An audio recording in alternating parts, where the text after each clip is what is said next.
Hi friends. చూడండి friends, కరెక్ట్గా నిన్న ఇదే టైంకి, అంటే నేను వీడియో రికార్డ్ చేసేటప్పుడు 3 అరౌండ్ అవుతుంది. కరెక్ట్గా నేను ఇదే టైంకి ఈ మూమెంట్లో మనం ఆ డిప్లో నిన్న హ్యూజ్గా డిప్ అయింది కదా హైయర్ లెవెల్ నుంచి. నిన్న మార్కెట్ చూసిన వాళ్ళకి తెలుసు. కరెక్ట్గా డిప్లో మనం వ్యూ తీసుకున్నాము. ఒక్క దెబ్బకి ఏంటంటే కొడితే నిఫ్టీలో ఏంటంటే 500 పాయింట్స్. చూడండి ఫ్రెండ్స్, ఒక్కసారి మన వ్యూ మీరు చూసుంటే కనుక, చూడండి నిన్నటి వ్యూ చూసుంటే కనుక, టెలిగ్రామ్ గ్రూప్లో ఉన్నారు కదా మీరంతా. చూడండి సార్, 24,897 దగ్గర నుంచి 25,280. సో ప్రెడిక్షన్ చూడండి ఫ్రెండ్స్ సార్, నేర్చుకోవడానికి మన గ్రూప్ ఎంత పనికి వస్తుందో మీరు చూశారు కదా. చూడండి సార్, 24,897 ఆ మూమెంట్లో నిన్న మీరు న్యూస్ ఛానల్స్ చూస్తారు, ఇంగ్లీష్ ఛానల్స్, అలాగే సాయంత్రం social media English Hindi channels పెద్ద పెద్దవి చూస్తారు. అలాగే ఇండియా మొత్తం కూడా రీటైల్ పీపుల్ ఉంటారు. ఎంతమంది ఈ పర్టికులర్ పాయింట్ ఆఫ్ వ్యూ ఆ మూమెంట్లో ఎంతమంది పాజిటివ్గా ఉన్నారు మార్కెట్ గురించి? చాలా తక్కువ మంది ఉంటారు ఇండియా మొత్తంలో. అందుకనే స్టాక్ మార్కెట్లో సక్సెస్ రేటు 5%. అందుకనే మన ఛానల్కి ఎక్కువ సబ్స్క్రైబర్స్ నేను ఎక్స్పెక్ట్ చేయను. ఎందుకంటే చాలా తక్కువ మందికి మాత్రమే ఏంటంటే సో విషయం ఉందనే తెలుస్తుంది. సో చాలా ఎక్కువ మందికి ఆలస్యంగా తెలుస్తుంది అనమాట. అప్పటికే చాలా లూజ్ అయిపోతారు మనీ. అందుకని నేను చెప్తాను, సో మన ఛానల్ని సబ్స్క్రైబ్ చేయమని నేను చెప్పను. ఎందుకనంటే ఎత్తుక్కొని సబ్స్క్రైబ్ చేయాల్సిన రోజు వస్తుంది. ఇది గర్వంతో కాదు. సపోర్టు, రెసిస్టెన్స్, మూవింగ్ యావరేజెస్, ఆ లాజిక్ ఈ లాజిక్స్, ఈ పని చేస్తే ఈ పని చేస్తే అని చెప్పి నేను కూడా మీలాగా వెంపర్లాడిన ఉన్నాయి. కానీ టెస్ట్ చేస్తున్నప్పుడు ఏంటంటే ఎన్నో ఫెయిల్యూర్స్ వస్తాయి. అవి సో సాటిస్ఫాక్షన్ కూడా ఉండదు. మార్కెట్ హైలో మంచి చదువుకొనిస్తాయి, లోలో ఏంటంటే సెల్ చేయిస్తుంటాయి. అంతే కదా. కానీ నా అబ్జర్వేషన్ 8 ఇయర్స్ యొక్క అబ్జర్వేషన్ గుజ్జులాగా పిండి సో నేను నా ఇన్పుట్స్ని ఇస్తానన్నమాట మన ఛానల్. అందుకే ఇష్టమైతే చూడండి, లేకపోతే లేదు అంటాను. అది ఈగో కాదు, గర్వం అంతకన్నా కాదనమాట. నాకున్న నా నాలెడ్జ్ మీద కాన్ఫిడెన్స్, నా అబ్జర్వేషన్ అట్లాంటిది అని చెప్పి చెప్తాను. సో ఓవరాల్గా ఒక్కసారి మీరు లైవ్ చాట్ చూస్తే చూసారా ఎంతలా ర్యాలీ అయిందో. So all time high breakout వచ్చిందని చెప్పి ఇప్పుడు వస్తారు పీపుల్ బై చేయడానికి. వాళ్ళకి ఏం జరగబోతుందో ఇప్పుడు చెప్తాను. సో వాళ్ళు అలా ఇప్పుడు వెళ్ళి బై చేస్తే ఏం జరుగుతుందో వీడియోలో చెప్తాను. వీడియోలోకి వెళ్దాం పదండి. సో ఫ్రెండ్స్, వీడియోలోకి వెళ్ళే ముందు సో మీరు టెలిగ్రామ్ గ్రూప్లో మెంబర్ కాకపోతే కనుక మీరు చూస్తున్న వీడియో కింద డిస్క్రిప్షన్లో టెలిగ్రామ్ లింక్ ఇచ్చాను, ఫ్రీ. దాని ద్వారా మాత్రమే గ్రూప్లోకి రండి. మార్కెట్లో డూప్లికేట్స్ ఉన్నాయి, మనం చాలా జాగ్రత్తగా ఉండాలి అని చెప్పి చెప్తాను. సో మీ ఫ్రెండ్స్కి కూడా ఏంటంటే జాగ్రత్తగా ఈ లింక్ ద్వారానే రమ్మని చెప్పి చెప్పండి. మీ ట్రేడింగ్ గ్రూప్స్కి, ఫ్రెండ్స్కి, అలాంటి వాళ్ళకి ఏంటంటే మన వీడియోస్ ఏంటంటే షేర్ చేయండి. ఇవాళది కానీ లేకపోతే లాస్ట్ నైట్ ఇదైతే చాలామంది చేసినట్టున్నారు కదా, లాస్ట్ నైట్ యుఎస్ మార్కెట్ డమాలని. చూడండి ఫ్రెండ్స్, బుల్ ఎప్పుడు కూడా కింద నుంచి అటాక్ చేస్తుంది. అందుకనే మార్కెట్ పడితే నాకు హ్యాపీ. ఇన్వెస్ట్మెంట్ అయినా నా స్టైల్ మీరు చూస్తే, ట్రేడింగ్ అయినా ఇన్వెస్ట్మెంట్ అయినా కూడా ఏంటంటే రీట్రేస్మెంట్లో నేను వెళ్తాను, అంటే నా వ్యూ పాయింట్ ఆఫ్ వ్యూలో వెళ్తాను. చూడండి ఫ్రెండ్స్, నిన్న డిప్ అనేది నిఫ్టీలో నిన్న డిప్ ఇంతలా రాకపోతే సో ఇవాళ ఇంతలా ర్యాలీ వచ్చేది కాదు. ఓవరాల్గా మార్కెట్ పైకి వెళ్తుందని అందరికీ తెలుసు, ఏది మన ఛానల్ చూస్తున్న వాళ్ళకి. కాకపోతే ఏంటంటే ఇవాళ ఇంతలా ర్యాలీ చేయడానికి కారణం సో నిన్నటి డిప్ అనమాట అది. సో అదనమాట. చూడండి ఫ్రెండ్స్, కరెక్ట్గా మనం ఈ జోన్ని మనం ఎంత క్యాప్చర్ చేసాము. సో ఇప్పుడు చంకలు గుద్దుకొని ఆల్ టైమ్ హై బ్రేక్అవుట్ వచ్చింది, 25 దాటింది అని చెప్పి అన్ని టీవీ ఛానల్, సోషల్ మీడియాలో అన్నింటిలో కనిపిస్తుంది. So what is the use? ఏదన్నా ఉపయోగం ఉంటుందా? ఆలస్యం కాదు, ఒక్క అడుగు ముందు ఉండడం అనేది స్టాక్ మార్కెట్లో చాలా చాలా ఇంపార్టెంట్. అట్లాగే యుఎస్ మార్కెట్లో డమాల్ నేను వీడియో చేస్తున్నప్పుడు, కానీ సో వీడియోలో మీరు ఎక్స్ప్లెనేషన్ చూసే ఉంటారు కదా. సో చాలామంది అవి కూడా చూడరు, ఓన్లీ తమ్నైల్ చూస్తారు. సో వాళ్ళ కర్మ. చూడండి సార్, వీడియోలో మీకు చెప్పాను యుఎస్ మార్కెట్లో ప్రాబ్లం ఏం లేదు, కరెక్ట్గా జోన్లో మీకు అక్కడ బయింగ్ వస్తుందని. అర్థమవుతుందా? నైట్ నిద్ర మనం తెల్లారి లేచేటప్పటికి యుఎస్ మార్కెట్లో గ్రీన్లో ఉన్నాయి. సో ఈ గ్రీన్లో లేకుండా రెడ్లో క్లోజ్ అయినా కూడా నా వ్యూ అంతే ఉంచేవాడిని. ఎందుకంటే మార్కెట్లో డిప్పు ర్యాలీ ఇది సహజం, కానీ ఓవరాల్గా పైకి వెళ్ళాలనే ఇంటెన్షన్ ఉంది. అదే మీకు అక్కడ లాస్ట్ నైట్ యుఎస్ మార్కెట్లో చెప్పింది. అలాగే సో మనం సో నిన్న పడింది కదా అని చెప్పి మీకు ఎక్కడన్నా కానీ చాణక్య నైట్ వీడియోలో సో మీకు ఎక్కడన్నా చెప్పానా ఈ లెవెల్కి పోద్దబ్బాయి ఏంటి మనం భయపడాలి, అయ్యో ఏంటో కొంపలు కొల్లేరు అవుతాయి అని భయపడ్డామా? లేదు. మరి ఎందుకు తమ్మునీల్స్ అలా పెడతారు అని అంటే, చూడండి మనం భయపడే వాళ్ళకి మనం ధైర్యం చెప్పాలి కదా. సో మార్కెట్ పడంగానే ఇన్వెస్ట్మెంట్ గురించి భయపడతారు, ట్రేడింగ్ గురించి భయపడతారు, కానీ వాళ్ళకి అసలు ఏం జరుగుతుంది మార్కెట్ యొక్క థింగే అది, పట్టడం పెరగటం. కానీ సో అస్తమానం భయపడతాను. మీ సంవత్సరం స్టాక్ మార్కెట్లో 20 ఇయర్స్ నుంచి ఉన్నాను, కానీ ఫాల్కి భయపడుతున్నానంటే నవ్వు వస్తుంది అనమాట ఎవరికైనా చెప్తుంటే. అర్థమవుతుందా? అది ఎందుకంటే సహజమైన గుణం కదా, దాని సహజమైన గుణం అది మారదు. కాబట్టి మనం స్టడీగా ఎప్పుడు ఉండాలనేది చూసుకోవాలి. అది ఇంపార్టెంట్ అని చెప్పి చెప్తాను. ఎప్పుడు స్టడీగా ఉండాలి, ఎప్పుడు వ్యూ మార్చుకోవాలి, అది చాలా ఇంపార్టెంట్. నేను వీడియోలోకి వెళ్దాం పదండి. చూడండి సార్, హెచ్డిఎఫ్సి బ్యాంక్, ఎయిర్టెల్ సీట్లో మంచి బయింగ్ వచ్చింది. ఎస్పెషల్లీ ఎయిర్టెల్ చూస్తే కనుక సో దానికి చాలా గుడ్ న్యూస్ ఉంది, మంచి పాజిటివ్ న్యూస్ అప్డేట్ ఉంది. అదేంటో డిస్కస్ చేద్దాం. అలాగే నిఫ్టీలో ఒక్క దెబ్బకి 500 పాయింట్స్ ఓవరాల్గా 2 స్వింగ్ వ్యూస్తో, అది ఎలాగో చూద్దాం. ఐసిఐసి బ్యాంకు, రిలయన్స్లో బ్రేక్అవుట్ వచ్చింది. సో దాని గురించి ఆ రెండింటి గురించి మీకు లాస్ట్ 2-3 వీడియోస్లోనే మాట్లాడుతున్నాను. సో ఇవాళ ర్యాలీ వచ్చింది కాబట్టి ఇవాళ అన్నింటిలో మాట్లాడచ్చు. చూడండి, సో మనం ముందు ఉండాలి, ఒక్క స్టెప్ ముందు ఉండాలి. గ్రాన్యూల్స్ 15% డౌన్, అదేంటో చూద్దాం. అదానీ పవర్, బంగ్లాదేశ్ గవర్నమెంట్కి అదానీ పవర్కి ఉన్న డీల్ ఏం జరుగుతుంది, ఆ డీల్కి సంబంధించిన న్యూస్ అప్డేట్ డిస్కస్ చేద్దాం. యాజ్ యూజువల్గా నిఫ్టీ బ్యాంక్ నిఫ్టీ చార్ట్స్తో సింపుల్గా వీడియోని ఎండ్ చేద్దాం. చూడండి ఫ్రెండ్స్, వీడియోలోకి వెళ్ళే ముందు మన ఛానల్ వీడియోని లైక్ చేయడం అనేది మన జన్మ హక్కు. నిజంగా జన్మ హక్కు అని అనిపించిందా? ఈ డైలాగ్ ఓవర్ అనిపిస్తుందా? అనిపించింది కదా ఇవాళ. కాబట్టి ఎక్కువ లైక్స్ ట్రై చేయండి, చేయకపోయినా ఇబ్బంది ఏం లేదు. సో అదనమాట కదా. కాబట్టి కొత్త వాళ్ళకి నేను సబ్స్క్రైబ్ చేయమని చెప్పను, సో అది మీకే వదిలేస్తున్నాను. చూడండి సార్, స్క్రీన్ మీద నిఫ్టీ యొక్క చార్ట్ చూస్తున్నాము. సో మనకి 321, ఇంకో 10 మినిట్స్లో నిఫ్టీ క్లోజ్ అయిపోతుంది, ఓవరాల్గా మార్కెట్ క్లోజ్ అయిపోతుంది. Last half an hour average trading range అనేది వేస్తారు. సో అట్లాగేంటంటే మనం అనుకున్నట్లు 24,897 దగ్గర నుంచి సో మంచి ర్యాలీ వచ్చింది. మనం ఈ ర్యాలీని ఎక్కడ ఐడెంటిఫై చేసాము? 24,849. అయితే నిన్న మార్కెట్ మీద డౌట్తో 25,005 దగ్గర ఏంటంటే మనం వ్యూని క్లోజ్ చేసుకున్నాం, అక్కడ 150 పాయింట్స్. సో మీరు టెలిగ్రామ్ గ్రూప్లో మీరు కొత్తగా జాయిన్ అయిన కూడా చూడొచ్చు. అవి 150 పాయింట్స్ ఎక్కడ నుంచి 24,845 నుంచి 25,010 లేదా 25,000 అనుకుందాం, అర్థమవుతుందా? సో ఏదైనా కానీ 150 పాయింట్స్ అవి. అట్లాగే స్పాట్ పాయింట్ ఆఫ్ వ్యూలో అలాగే 24,897 కదా మాట్లాడింది, అక్కడ నుంచి 25,280. సో ఎన్ని పాయింట్స్ అవి? 380 ప్లస్ 150 అంటే 500 to 600 పాయింట్స్ అనమాట. సరిగ్గా మీరు కనుక చేస్తే మినిమం 500, ప్రీమియం ఎవరికైనా కలిసి వస్తే 600 పాయింట్స్. అర్థమవుతుందా? 2 స్వింగ్ పాయింట్ ఆఫ్ వ్యూలో మనకు మంచి థింగ్ అనేది జరిగింది. సో గుర్తుపెట్టుకోండి ఫ్రెండ్స్, ఒక్కసారి మనం చెప్పింది రీసెంట్గా చెప్పిన మీరు టైప్ చేశారు కదా, broad view of the stock market పైకి ఉన్నప్పుడు, గ్లోబల్ క్యూస్ అప్ ఉన్నప్పుడు, నిఫ్టీ గ్యాప్స్ అప్ అయితే ఇనీషియల్ మూమెంట్స్లో ఏం జరుగుతుంది? Sell buy. ఈరోజు అదే జరిగింది. కాకపోతే ఇంట్రాడే పాయింట్ ఆఫ్ వ్యూలో మనం క్యాప్చర్ చేసాం పాయింట్ని. కాకపోతే ఏంటంటే వోల్టాలిటీ హిట్ చేసింది అంతే. సో నాకు ఆ మార్కెట్కి ఏం కాదని తెలుసు, కాకపోతే ఏంటంటే మన రూల్ని బ్రేక్ చేసుకోలేం కదా. అది మొన్న ఏంటంటే ఇంట్రాడే పాయింట్ ఆఫ్ వ్యూలో కూడా వ్యూ వర్కౌట్ అయింది, స్వింగ్ వర్కౌట్ అయింది. ఇంట్రాడే పాయింట్ ఆఫ్ వ్యూలో కూడా వ్యూ వర్కౌట్ అయింది. ఇవాళ ఇంట్రాడే పాయింట్ ఆఫ్ వ్యూలో సో మన వ్యూ అనేది వర్కౌట్ అవ్వలేదు. ఏముంది దాంట్లో, తప్పే ఉంది?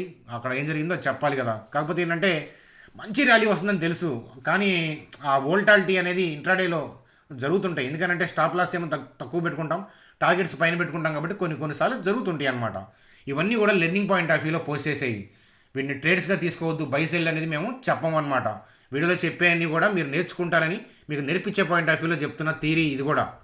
సో అర్థమవుతుందా? కాబట్టి బ్రాడ్ వ్యూ అయితే అప్ అయితే, గ్లోబల్ క్యూస్ అప్ అయితే, నిఫ్టీ గ్యాప్స్ అప్ అయితే ఇనీషియల్ మూమెంట్స్లో ఏం జరుగుతుంది? Most of the times cell by జరుగుతుంది. ఈ రోజు కూడా అదే మీరు చూశారు, ముందు సెల్, దాని తర్వాత బై. కాబట్టి by and dips point of వ్యూలో ఆలోచిస్తే మీకు ఇంట్రాడే పాయింట్ ఆఫ్ వ్యూలో కానీ పొజిషన్ పాయింట్ ఆఫ్ వ్యూలో కానీ ఆపర్చునిటీ దొరుకుతుంది. ఆలోచన విధానం ఇది. రీసెంట్గా 30 మెంబర్స్ పైన కామెంట్ చేయమంటే 40-45 మెంబర్స్ కామెంట్ చేశారు. ఇవాళ లెసన్ 2. సో ఏంటంటే బ్రాడ్ వ్యూ అప్ ఉంది, సో గ్లోబల్ క్యూస్ డౌన్ ఉన్నాయి అనుకోండి. అర్థమవుతుందా? అలాంటి అంటే బ్రాడ్ వ్యూ ఆఫ్ అంటే స్టాక్ మార్కెట్ పైకి వెళ్ళాలని చూస్తుంది, కానీ గ్లోబల్ క్యూస్ డౌన్ జరగచ్చు కదా. మార్కెట్ ఓవరాల్గా పైకి వెళ్ళాలని చూస్తున్నా అప్పుడప్పుడు యూఎస్ మార్కెట్ల వల్ల వాటి వల్ల డిప్స్ వస్తుంటాయి కదా. కానీ మన వ్యూ అనేది చేంజ్ చేయకూడదు. ఏంటంటే we should not fear, we have to think about by and dips still. అర్థమవుతుందా? స్టిల్ ఆ రోజు కాకపోవచ్చు, నెక్స్ట్ రోజు అయినా పర్లా. కాబట్టి మనం ఏంటంటే broad view up, global views down అన్నప్పుడు పైకి వెళ్ళాలని చూస్తుంది. కాబట్టి డిప్లో ఎక్కడి నుంచి రివర్స్ అవుతుందో చూడాలి. కాబట్టి సేమ్ రూల్ ఏంటది? By and dips. కాబట్టి అదనమాట కదా.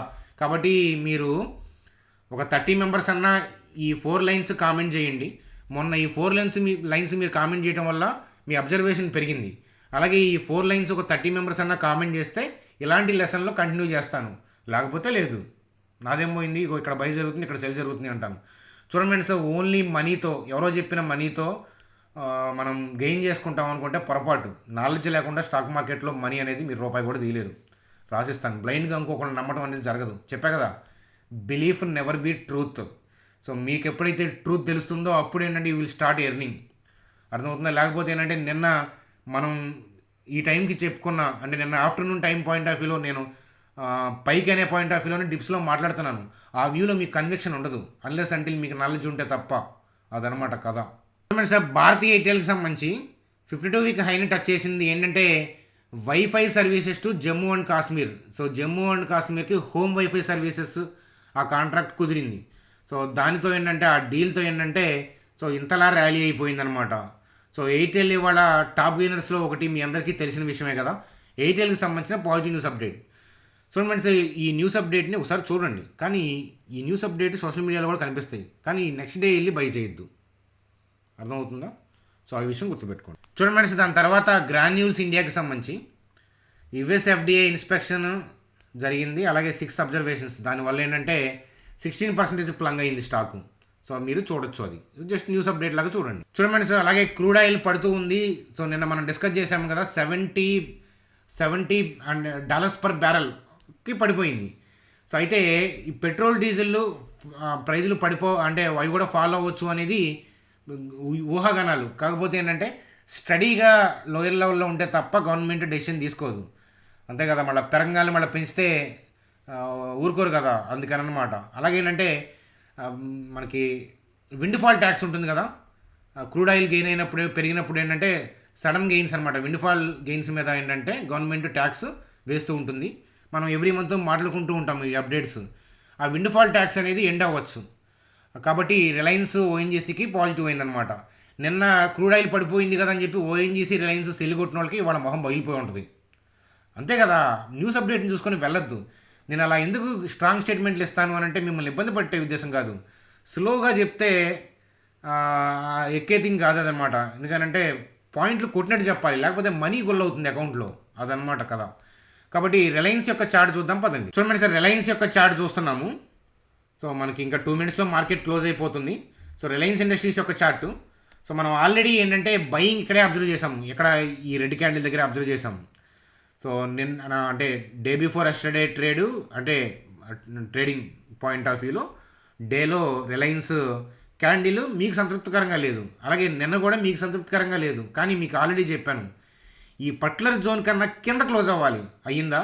వెళ్ళిపోయింది పైకి. అర్థమవుతుంది. ఇప్పుడు వస్తారు పీపుల్, కానీ రేపు కొనుక్కోండి అని చెప్పి తక్కువకి ఏమన్నా ఆఫర్ చేస్తారా? రేపు ఓపెనింగే గ్లోబల్ క్యూస్ బాగుంటే గ్యాప్ అప్లో ఓపెన్ అవుతుంది. రమ్మన్నారు, బ్రేక్అవుట్ వచ్చిందని చెప్పి కొనేవాళ్ళని రమ్మన్నారు. చూడండి సార్, నేను కూడా బ్రేక్అవుట్లు వచ్చిందని చంకలు గుద్దుకునేవాడిని.